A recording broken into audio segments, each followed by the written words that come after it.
Women aren't born warriors, we become them. And the road to becoming a warrior is bumpy as hell. Each week, I'm interviewing women who, through tragedy and triumph, are leaping for greatness. Get ready to unleash your inner warrior. I'm Liz Svatek, and this is Conversations with Warrior Women. Today on the show, Dr. Shawn Horn. Dr. Shawn is a licensed clinical psychologist and shame expert. She helps people heal, energize, and create a life worth living. Dr. Shawn also hosts the Inspired Living podcast, where she talks about health and wellness and discusses topics related to personal growth, self-improvement, relationships, psychology, and living wholeheartedly. Dr. Shawn is a good friend of mine, and we have the greatest conversations. So I am so excited to have her on the show today. Welcome, Dr. Shawn. Thank you, my friend. And she even told me I could call her Shawn, but I told her that when I know a doctor, I told you this, I get very excited. So like you are Dr. Shawn forever for me, because if I know a doctor, it makes me feel fancy. And so you are Dr. Shawn.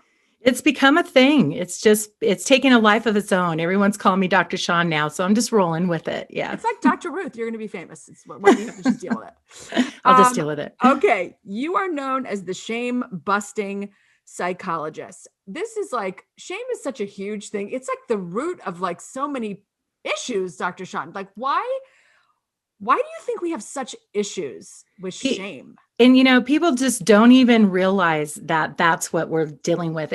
We use other words to describe it, like being a perfectionist, a type A personality, a workaholic, having body issues, having self-esteem issues.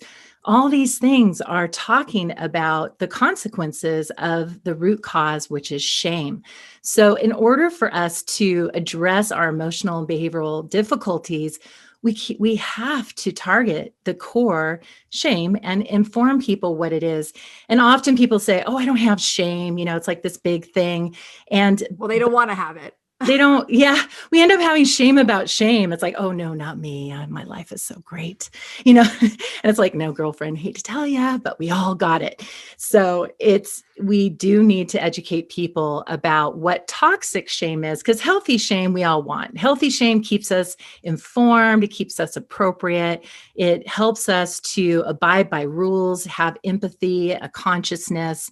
So we want that inner conviction, or to learn those social lessons of the world that says, don't do this thing. A lot of times people are really confused between guilt and shame.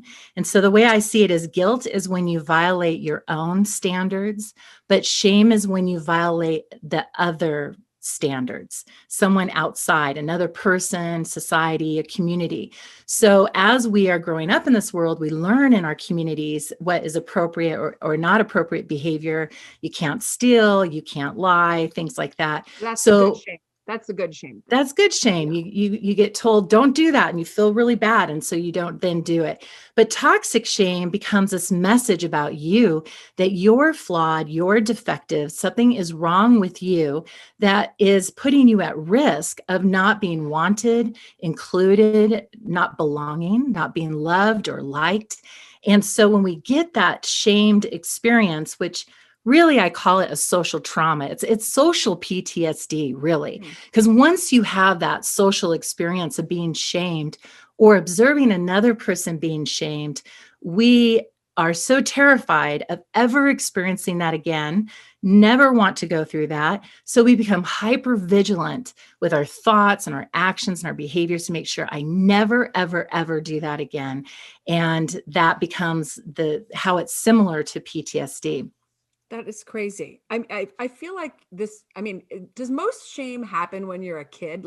I feel like there's a lot of shame stuff that happens when you're a kid, because you were talking about shame dumping, that as kids, we kind of learn we are responsible for other people's feelings. Like they dump their shame on us. And then sometimes we're living our lives as adults, making all these choices, Dr. Shawn. We don't even know why we're making these choices, because the parents dumped this crap on us when we were little, and we just live it like it's real.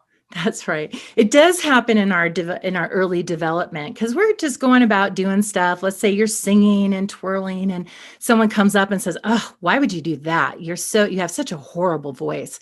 And then the person's like, oh my gosh, I'll never do that again. So it does get anchored in our early childhood. And when we attach ourselves and make agreements with those shame-bound messages, then we go through life convincing ourselves that it's true, looking for evidence to confirm that it is true. And one of the characteristics of a shame-bound family is that it's emotionally dependent, in that because they have this core belief that I am not okay, I am dependent on you to give me the feeling that I'm okay, to give me the permission that I'm okay. And so they will constantly look to the outside for their solutions. And what they will do with the child is say, you are responsible for my feelings. You're responsible for causing them, and you're responsible to fix them. And so we then go through life assuming that responsibility. If someone is upset or they're angry, we say, what did I do? We personalizing things is one of the outcomes of shame. And so we'll assume responsibility to fix problems, and then we end up over functioning for people's dysfunction. We think we have to step into all sorts of stuff, which is not our place to be. So what happens with shame dumping is when the person gets shamed, let's say I was conditioned that it's not okay to cry, and then I have a child who starts to cry, it's going to create shark music in me, like dun dun dun. I'm going to get really agitated and upset, and then I'm going to react to that child to make them stop crying, because I've learned in my unconscious that crying is dangerous. It makes you vulnerable. And perhaps it activates in me the feeling that I'm failing as a parent. And I can't tolerate the idea that I've made a mistake or I've done something wrong. So when we have that feeling that I'm exposed, I'm vulnerable, I'm being told I did something wrong, we're motivated to do two things. We want to control our feelings, and we want to protect ourselves from exposure. So I don't want you to see this in me, but I don't want to see this in me. And that's when we will shame dump and make it the other person's problem. So think of a situation where you're living with someone, you come home and they said they would do the dishes and they didn't do them. And you're frustrated and you go, hey, you didn't do the dishes. You said you would do them. And the person gets activated, they get their shark music, and they turn around. Love the and shark music. The shark music is such a good analogy. Yes, the shark music. Yeah. Dun, dun, And they dun, turn dun, around. dun, dun, dun. Yes. And they machine gun you with all of these things that you've done wrong. Like, I can't believe you're coming and talking to me about the dishes after all I have done for you. Do you know how much stuff I clean up at with you? You're such a slob around here, and you're paying attention to the dishes? Seriously? And then you get into that overwhelm of everything in the kitchen sink. And then before you know it, you go, gosh, what are we even talking about? What's the problem here? Yeah. So that is shame dumping. People will shame another person to help regulate their own shame.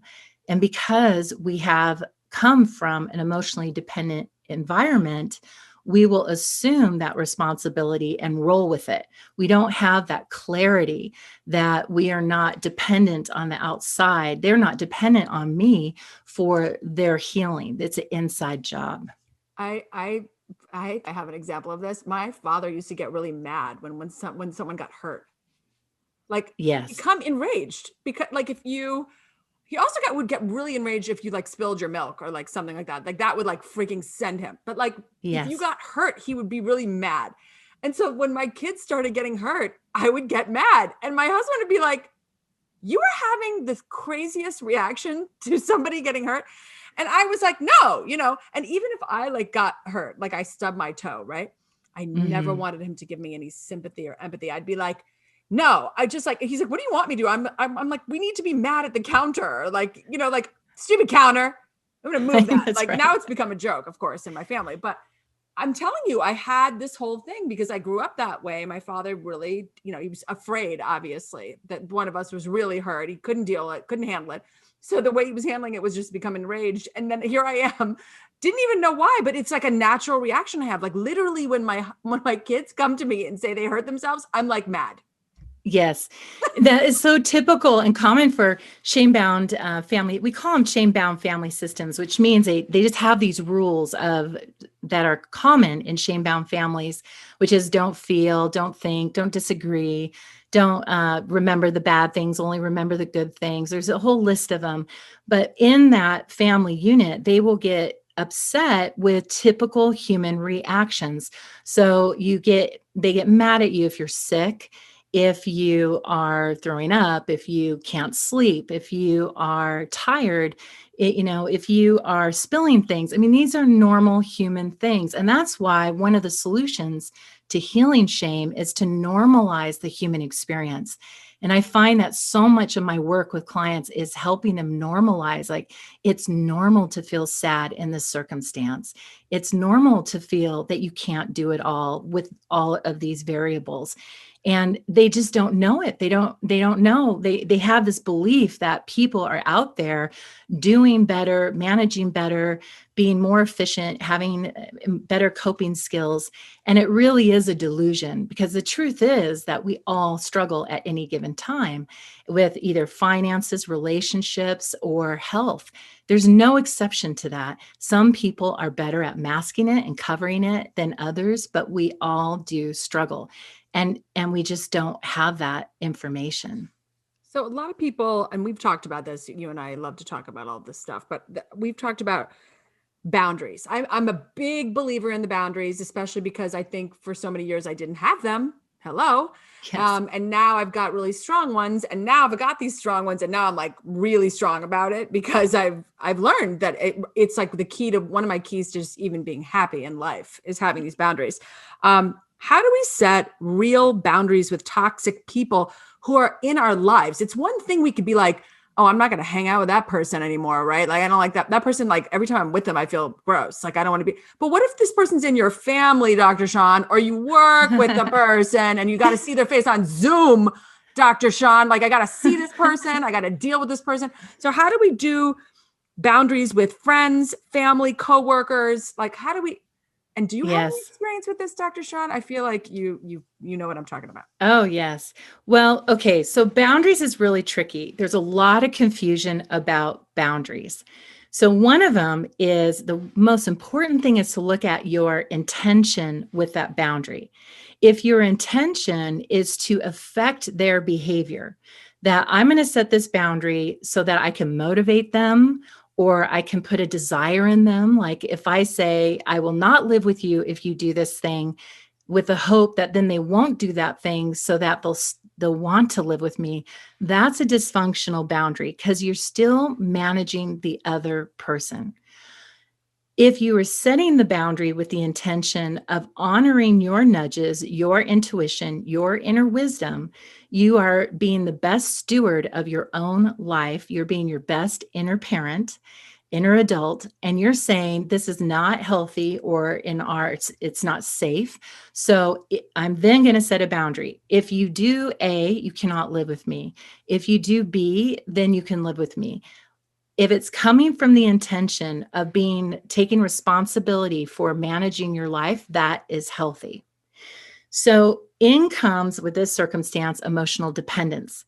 Because when we are dependent, we are managing other people, because we're assuming responsibility. We believe that we can change them, influence them, get them to do what they need to do. And number one rule, do not do another person's recovery. It's not your job. All of our recovery journeys are an inside job, and the only one that can do it is ourselves. So we can't try to control someone else. Like, oh, I'm going to say this. If I say, like, for example, if I want to get my husband to stop smoking, or like my boyfriend to stop smoking, I'll be like, well, I'm not going to live with you unless you can stop. I don't live with smokers, but your true intent is to really to get them to stop so you can live with them. Right. So that's not a good boundary. Or you reflect and say, I really don't. Having a partner who smokes is really a deal breaker for me, because it's a health risk to them and to our future quality of life. Yeah. I am unwilling to enter a relationship and build a relationship with someone who is not going to stop smoking. So then I'm going to have to inform that person, hey, I really care about you. I really care about the smoking. And that just is not something I'm willing to journey with. So are you willing to work on stopping that? Or is that something that's just going to be part of your life? Now, our hope is that they say, yeah, I'm going to stop, but they may not. And if that's the case, we're going to have to take that hard action and let them go. And that's what often we don't want to do. We're like hoping, Right. please make the choice I want you to make. And that's Please where, make that choice I want you to make, please.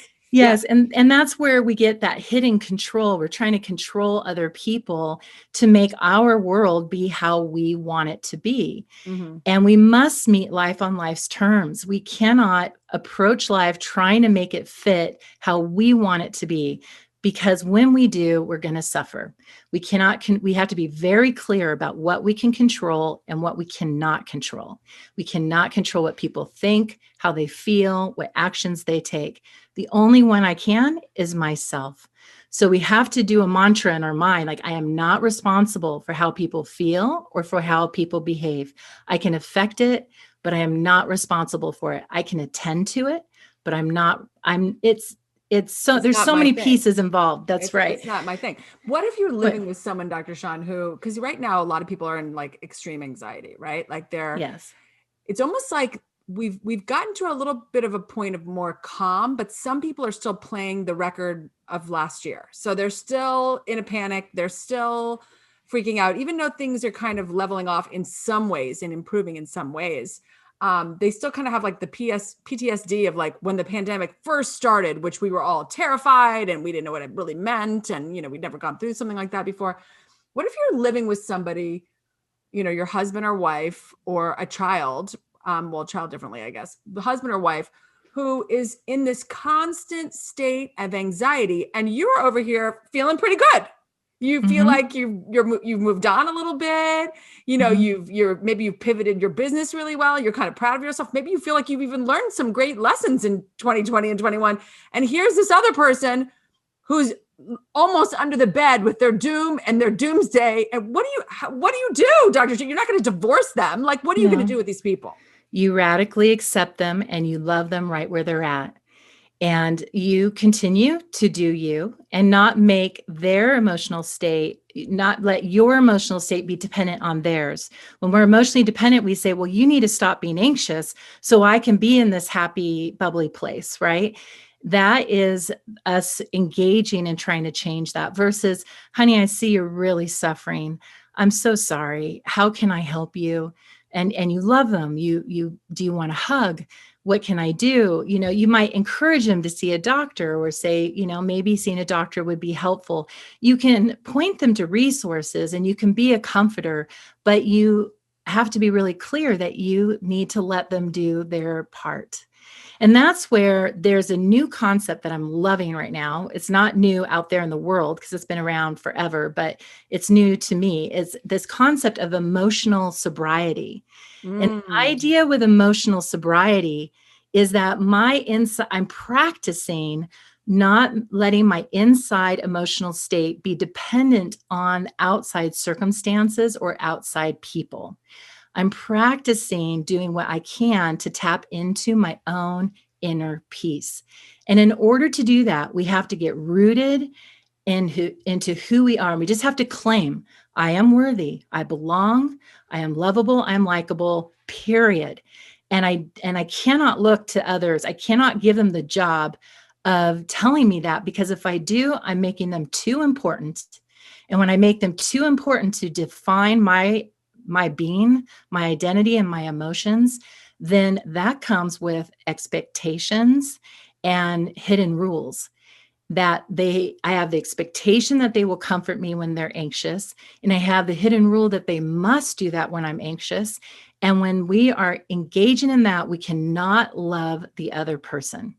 So they are fulfilling a requirement of ours, and it doesn't work.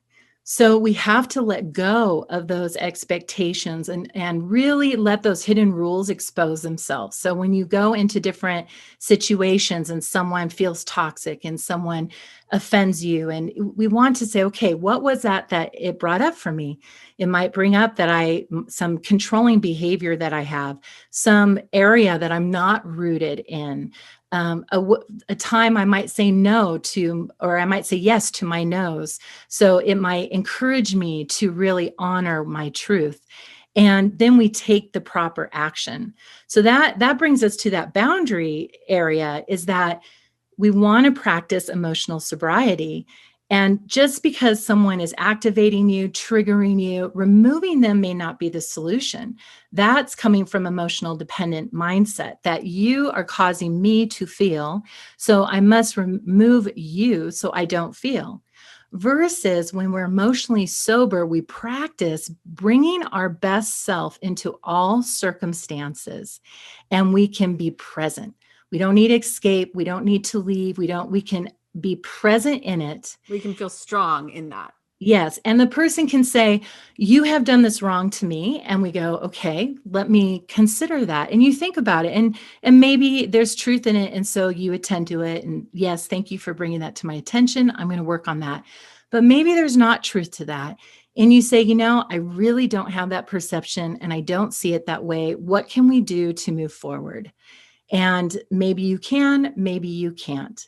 So that's what we're constantly navigating when we're setting boundaries, is what can I do or can't I do in this circumstance? So you and I've talked about my hamburger story, right? Oh my God, it's my favorite story. I know. Only because I really understand you, because I feel like I've had this happen to me. So yes, please tell the hamburger story. So I grew up Southern California, San Diego, with a mother who was a model and just beautiful and sexy, and had ran in those circles, Hollywood circles, so to speak. Yes. And she was very focused on appearance and on body. And throughout my life, she didn't do it on purpose, but there was a lot of body shaming that I got from her, a lot of food policing. And so I developed eventually an eating disorder, which is hard not to develop when you grow up in San Diego area or LA or the beaches, I mean, it's just so encompassing in those areas. And so I really struggled with this. And in my own healing journey, I started to change the way I was relating to food. And I started to give myself permission to eat what I wanted to eat. So I go visit my mom. I'm in my mid-40s, where we go to this restaurant. I order this buffalo burger that I will remember this day. It was so delicious. I had string French fries, which I love. And my mother reached across the table and took my plate and pulled it away from me and said, "You don't need to eat that." And I stood there. Now, the earlier version of me would have said, "Oh, you're right. I probably need to go on a diet. I know I've gained a lot of weight." And I would have shamed myself, shamed my body. We would have left that restaurant. And as soon as I get free, I would have gone and binged on French fries. Yep. Okay. Yep. Exactly. But this time I looked at my mom with peace, with a half smile, as we say. And I leaned over and I took my plate and I brought it back to myself. And I said, "Mom, I'm in my 40s. I'm a mother. I'm a psychologist. I'm a professional. I'm an adult woman. And I am fully capable of deciding whether I can eat these fries or not, or whether I should or shouldn't. And right now, I'm choosing to enjoy these fries here with you." And she then sat back and turned to the side and gave me that little smirk, Yeah, smirk. I'm sure she was not happy when you made your little boundary. Drew your little line in the sand. Yeah. She squinted her eyes, looked at the fries, looked at me, looked at the fries, looked at me. I mean, all that body language. But I just sat with it and I ate my fries. And I practiced emotional sobriety, practice bringing my best self into that moment, to not do it out of anger, not shaming her, not trying to change her, but really being rooted in that moment in my truth. It's okay, Shawn, to have these fries right now, even though she disapproves, even though she's shaming you right now. I fully and totally and completely accept myself just how I am, and I'm choosing to eat these fries. Yeah. So it was uncomfortable. I mean, it was, it would be nice if I didn't have to deal with the shaming while I'm eating. However, I was able to honor my truth, respect myself, and have my own independence in the midst of her requirements for me. Right. And her unwritten rules and her, yes.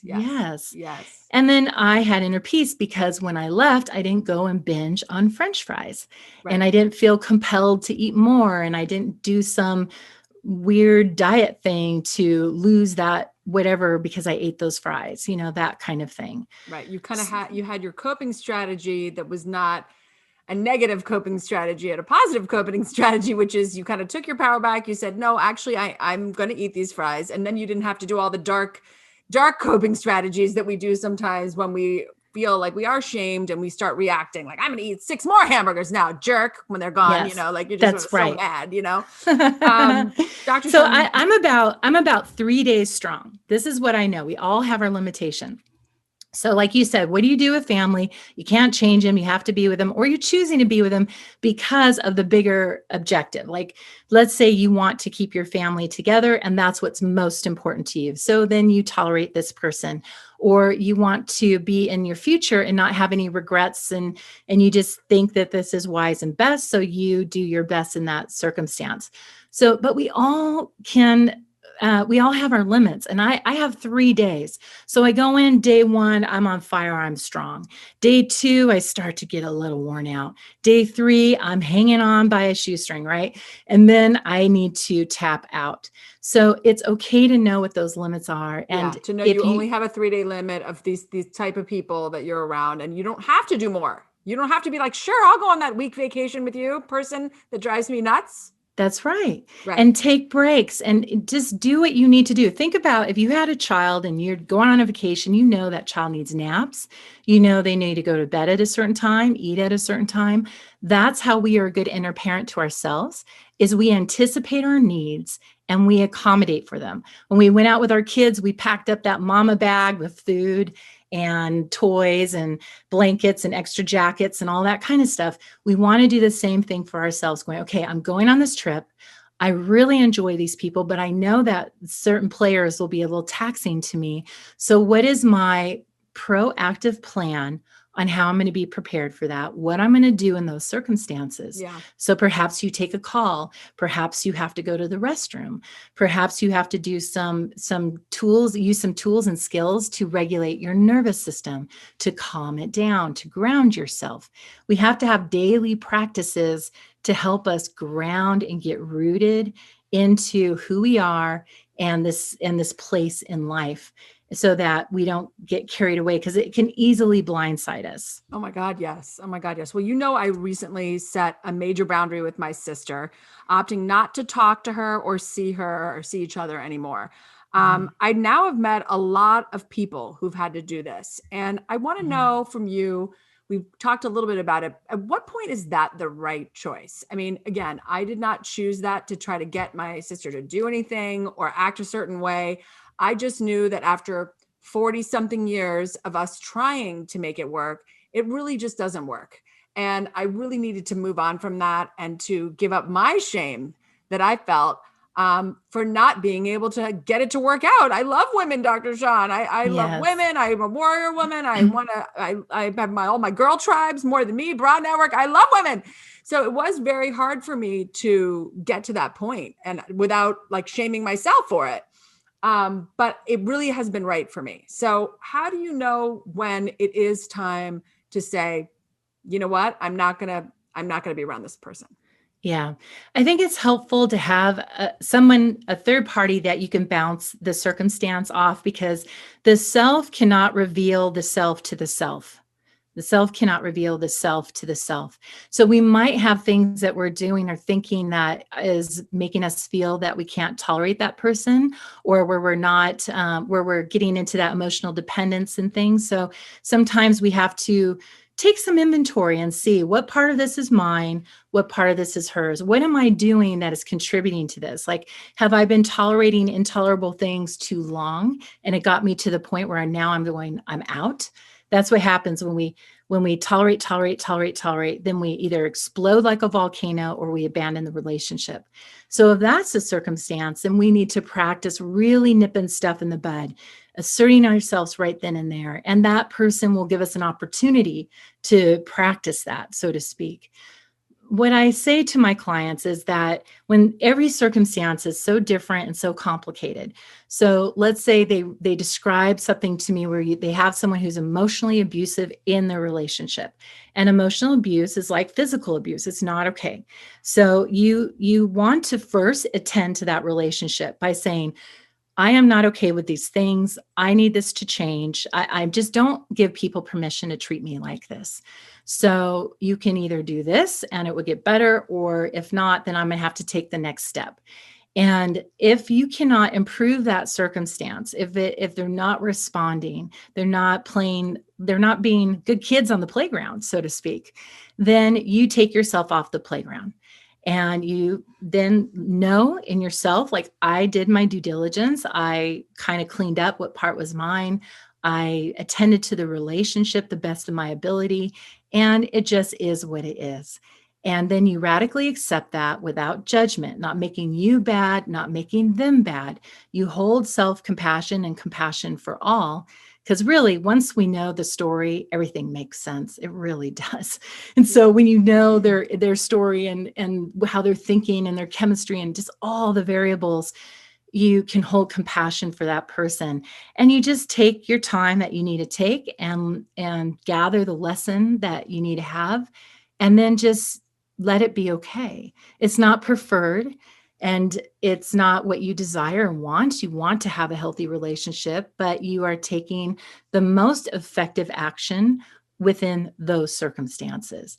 And if it's not clear, you want to find other emotionally sober people that can help you have an emotionally sober approach to that. One of the things I learned in my own journey, when I had this, my daughter experienced trauma 4 years ago.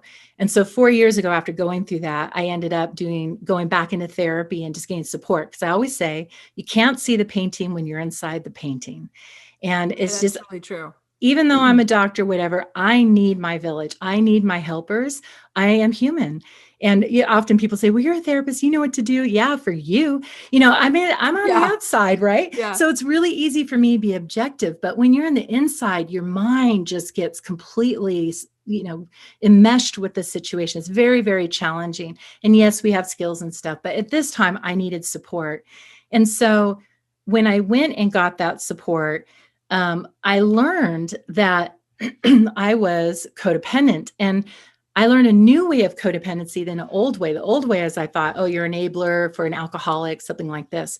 But really, how the new understanding is that a codependent person is emotionally dependent, and they're trying to control the external circumstances or people so that their internal world will be okay.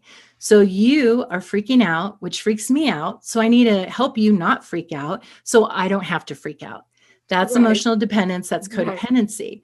And so when I learned that, I had to make a mindset shift to really be clear about this other approach of the emotional sobriety approach to it.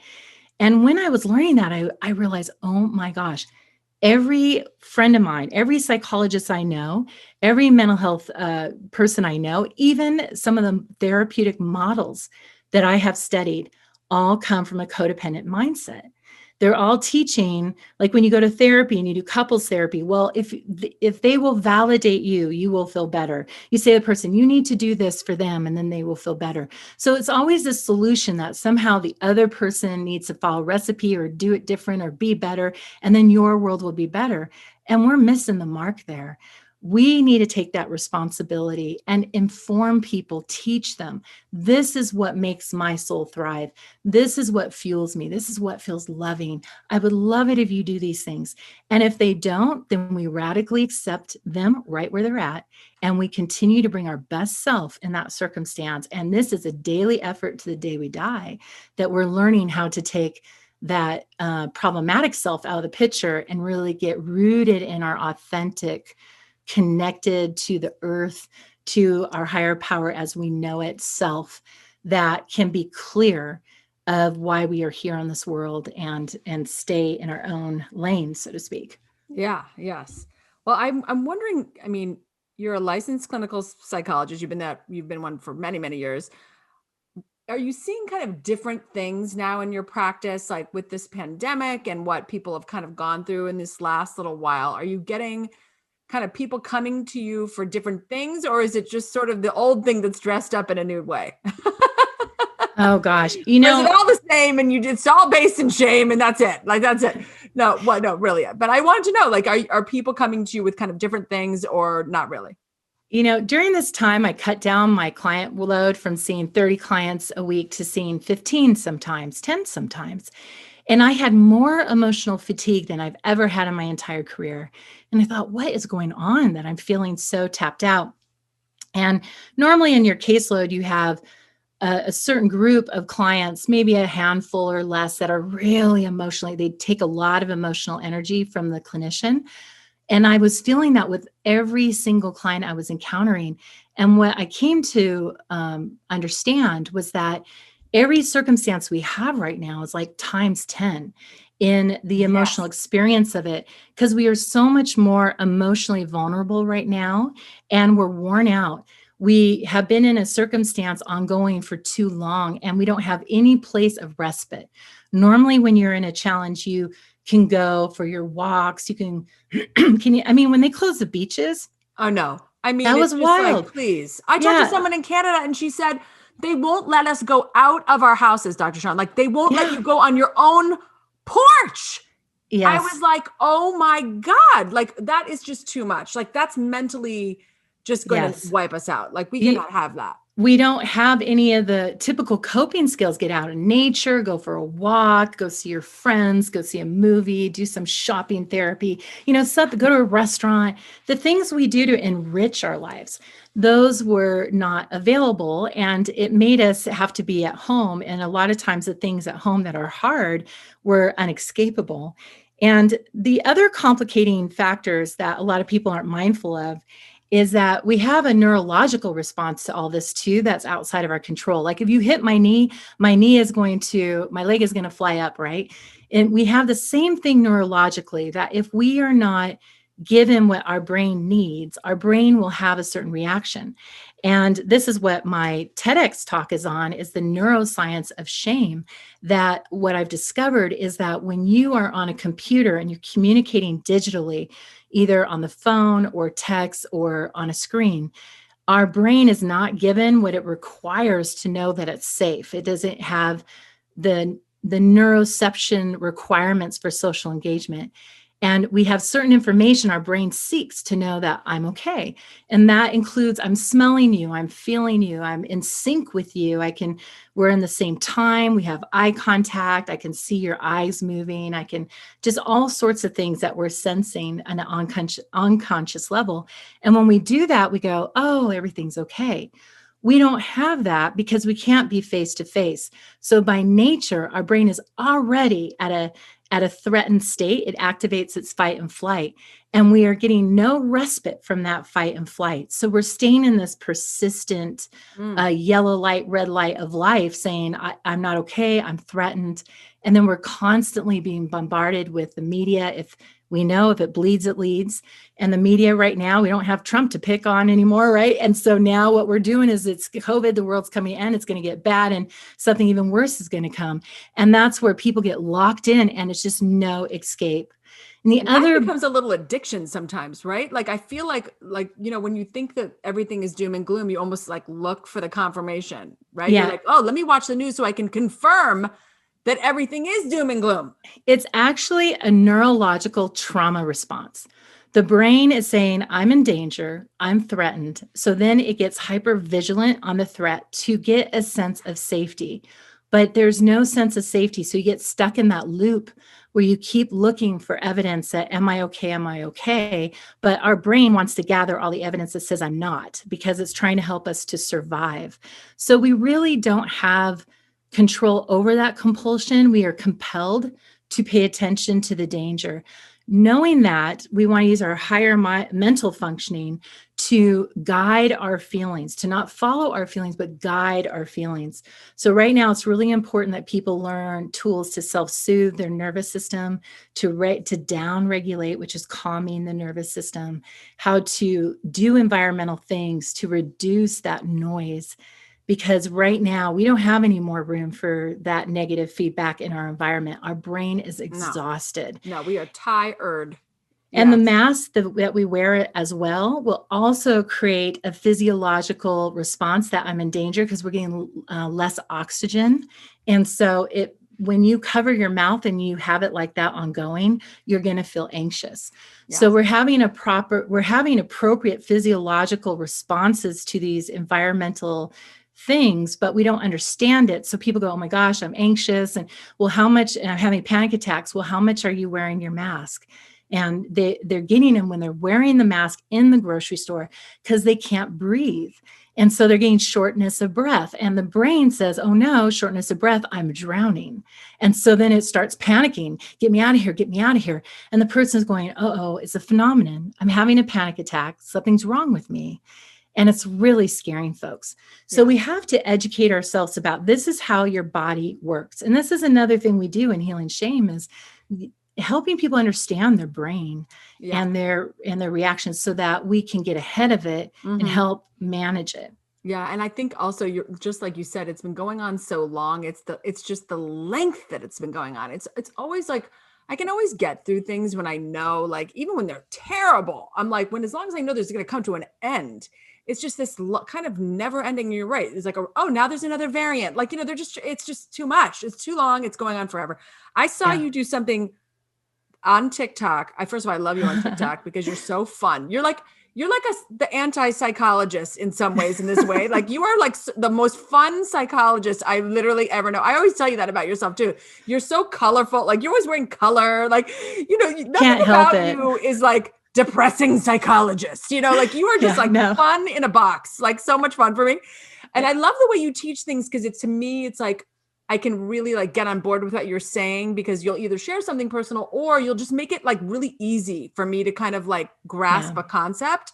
But I love what you did on TikTok about the cotton ball thing about with anxiety. Gosh. What was that? What is that? And how does that even work? What is this? This is a freaking miracle. And I came upon this information, kind of put two different schools of thoughts together and discovered this intervention, which literally I have had not one person tell me it doesn't work. And when I put this on TikTok, if you look at my comments, I don't know, it's maybe 700 comments now. And everyone said, this is a miracle. It saved my life. I have been doing therapy for years, medication for years. Nothing has halted my panic attack like this. So what I learned when I was doing the neuroception stuff, getting ready for my TED Talk, I studied Stephen Porges' theory on polyvagal, the polyvagal theory. And it emphasizes the role of the middle ear muscle in regulating our nervous system, in down regulating our nervous system. And they say when we're under too much stress or trauma, that muscle gets jarred, like your eyes squinting. And when it does that, you can't down regulate yourself because it's kind of stuck. So it's paying attention to all the threatening information, the dangerous sounds, and it just is. And so I had learned that. And then I was on TikTok and I saw this little naturopathic Chinese medicine woman who said, if you want to get rid of your menstrual cramps, take a cotton ball and alcohol and put it in ear. And she says, the reason it works is it numbs your cranial nerve that signals pain. And so she started describing what I had just learned from the polyvagal theory. And I thought, oh my goodness, if that works there, then it probably would work to downregulate the nervous system as well. So my daughter, after the trauma and stuff, really struggled with panic attacks and things. And I have been unable to help her with that, with all the tools I had. And so I told her, I said, let's try this. And it immediately stopped her panic attack. So you're taking cotton balls and you're putting rubbing alcohol on them? What are you putting on them? 70% rubbing alcohol. Okay. And you just kind of like as if you're taking off your nail polish and you put your cotton, put just a little bit of it on the cotton ball. Yeah. And then you place the cotton balls in the ear, not in, like you're not shoving it into your ear, but you're putting it in the opening to where your ear will hold the cotton ball itself, than your fingers. And you set them in there for 1 to 4 minutes and you immediately feel relaxed. It will stop a panic attack. Weird. I'm going to try this. Yeah. Well, I found people were responding saying in the South, a lot of the mothers down there do this to help their children fall asleep at night. it actually helps you to relax and to go to sleep. If you have racing thoughts, you can use this like a meditation to calm your nervous system, because what it does is it gets that squinted ear muscle to down regulate. And one of the things that happens for me when I get super relaxed, I'm very happy. And it's the weirdest thing. I don't know if any of your listeners can relate to this, but whenever I go into a store that I absolutely love, like if I go into Nordstrom's and I'm looking at shoes, the second I do, I need to go to the bathroom. And my daughter goes, "Why, Mom? Why does this always happen?" It always happens in World Market, Nordstrom's Rack, and Home Depot. Those are your places. So I go in there and all of a sudden it's like, it moves me and I need to go. And I don't know why. And it's like weird. And so I know that when I'm really happy and relaxed, that functions really well in my life. When I'm not and I'm stressed, it expresses itself with my gut. I get kind of bound up, right? Yep. So I thought I was demonstrating this with somebody and I put in my ears and all of a sudden I had to go to the bathroom like right away. And I thought, oh, wow. So that was the sign to me that it did downregulate my nervous system. I don't have panic attacks. But it did definitely give me that sensation. That sense of calm you were talking about. And I do it too, like before speaking and things. It literally will make your face not look stressed. You'll have more of that relaxed, rested appearance on your face. And so it helps with sleep. It just helps with, I just think it's a good thing to do, like yoga, and do this to calm and relax. Yeah. So I've had people tell me how much it's helped their family. And I've even had some folks that I work with who would call me and say, "I'm in this really difficult situation. I need to call my psychiatrist. I'm going to take Seroquel. I'm going to up something." And they're bringing on pretty heavy duty meds to deal with this circumstance. And I say, just try this. And everybody thinks I'm hokey, because it does sound kind of hokey. There's no empirical research. It hasn't gone through all that rigor. And I tell everyone that. And I have talked to an ear, nose, and throat doctor saying, is this something that is dangerous? Because people were scaring me on TikTok saying, never put this in your ear and it can be very harmful. And so I got scared. And the doctor said, no, we use it for swimmer's ear, use it to help with infections. Other things. Yeah. Yeah. But if you have a hole in your eardrum, you do not want to do this. If you have, a cut in your ear, it's going to sting like heck. So don't do it. Right. But in general, it should be okay. So consult with your doctor if you're concerned, and you can experiment. So I would tell this person, give this a try. And they text me and say, okay, well, the first thing people say, the real science-minded folks say, well, that must be placebo because it worked. And so it's got to be placebo. Well, if it is, then great. But I don't believe it is. And one of my jobs is I'm a faculty at the University of Washington Medical School, and I supervise the psychiatrist during their residency. So I told the psychiatrist, and he said, okay, this is going to drive me up the wall. I got to figure out why this works. And he reported back to me that there are 3 cranial nerves that do go over that middle ear muscle that do have a role in regulating our nervous system. So it does have an interaction. I don't think it's numbing those nerves like that Dr. Naturopath said. Mm-hmm. It is having some sort of reaction that's having it to cause it to release and rest, to get out of its cramped state. Well, tell me, how can people, because now everyone's in love with you, because then now I've told everyone about you. Now everyone loves you because you have you're a TikTok star and you have all these great ideas, emotional sobriety. Everyone wants to know how to be emotional sober now. Oh. How can people work with you? What can they, what kinds of things are you doing so people can kind of get to know you better or dip their toe in the pool with you? Yes. Thank you. Yeah, that's why I stepped out into all these platforms, because I found that so many people wanted to learn more, but I couldn't see every single person. So I thought, well, I will bring the wisdom of the therapy room to the general public. And so it's available to all. And so I make it available on my YouTube channel, which is at Dr. Shawn Horn, on my podcast, Inspired Living, on my Instagram page, and which I'm mostly on. And then I'm creating e-courses right now and on healing shame, healing trauma. and being emotionally sober, which I'm really focused on not just the why, but the how. I feel that that's the missing piece out there, is that we all are getting the why. This is why it's happening for you. Yes. But they go, okay, then what? Now what do I know. do? How do I change that? What are the actual steps? Like you say, okay, be emotionally sober. What does that look like? And what How actual do I do steps? it? Yeah. What do How I do do?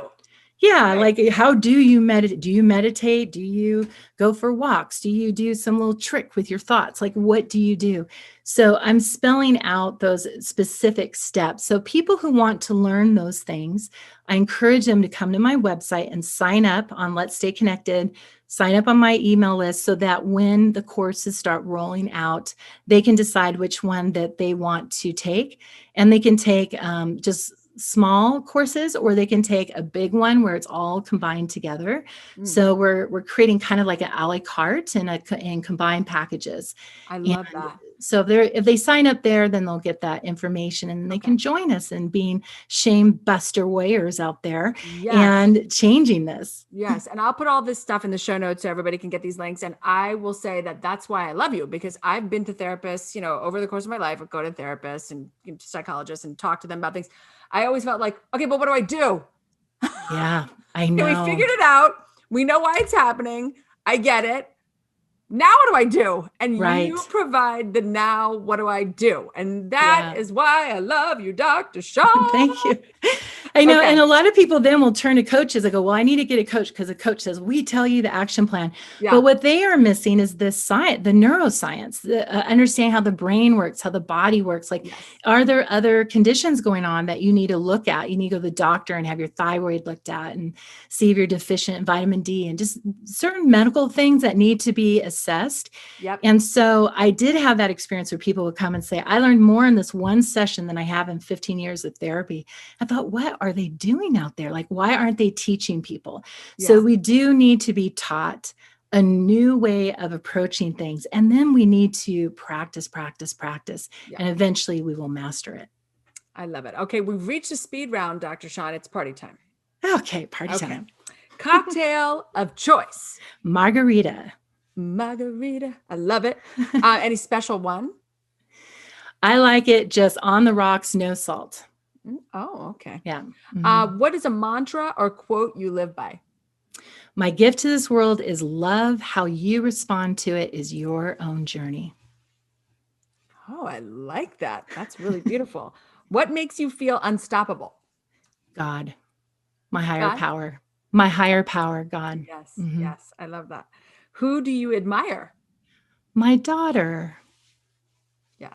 Well, especially if she's going through all that trauma and she's been a warrior. She just got a 4.0. She has been a warrior in college. Time, and a 4.0, let me tell you, that's like a 9.0 to me. Yeah, I know. In college, and she goes to school while doing her own journey and dealing with the anxiety and all those things. And she's just kicking butt.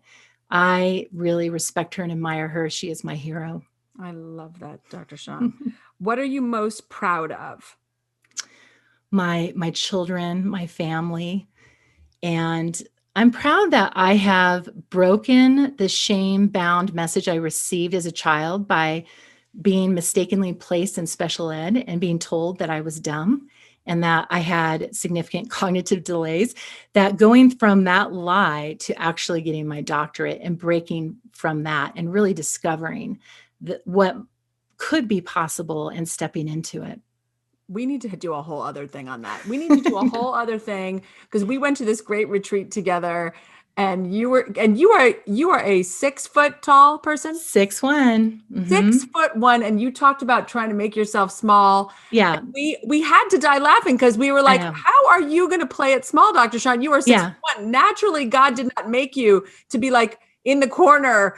Yeah. I'm like the giant. What do you want to share? I'm like the giant unicorn hiding behind a little small stick saying, you can't see me, can you? Yeah. So I love when you were sharing that. I loved it. We need to hide. We'll have to do a whole other one about that. Yeah. You know what? We will. And we'll incorporate some kid stuff into it. Maybe I'm thinking about that. I can be your resident doc that comes on. Yes. Oh God. Yes. What is exciting you the most right now? This concept of emotional sobriety. I didn't know. I've been talking about it, but I didn't know that it was a thing. And so I've kind of been getting into that literature actually to help my course on healing shame. And so I'm really, really energized by that right now. And I'm very excited about my upcoming TEDx. Yeah, I'm excited about that too. When is that happening? That will be in October in Spokane, Washington, TEDx Spokane. Oh my gosh. Yeah, we had to move it a year because of COVID, but yeah, well, I mean, but you know what? It's still happening. That's the thing. Things have changed and they've moved, but guess what? They're still happening. That's right. I'm excited. Thank you so much for coming today, Dr. Shawn. I loved our talk. I'm definitely going to have you back. We're going to get into all sorts of things, but you gave us a lot of great wisdom and people I know needed to hear this today. Oh, thank you so much. All right. Thank you, everyone, for joining me. Remember to subscribe on iTunes, Google Play, or Spotify. And if you enjoyed the show, please leave us a review. This is the Conversations with Warrior Women podcast with me, Liz Svatek. Remember, every woman has a story. You just need to ask her. Bye.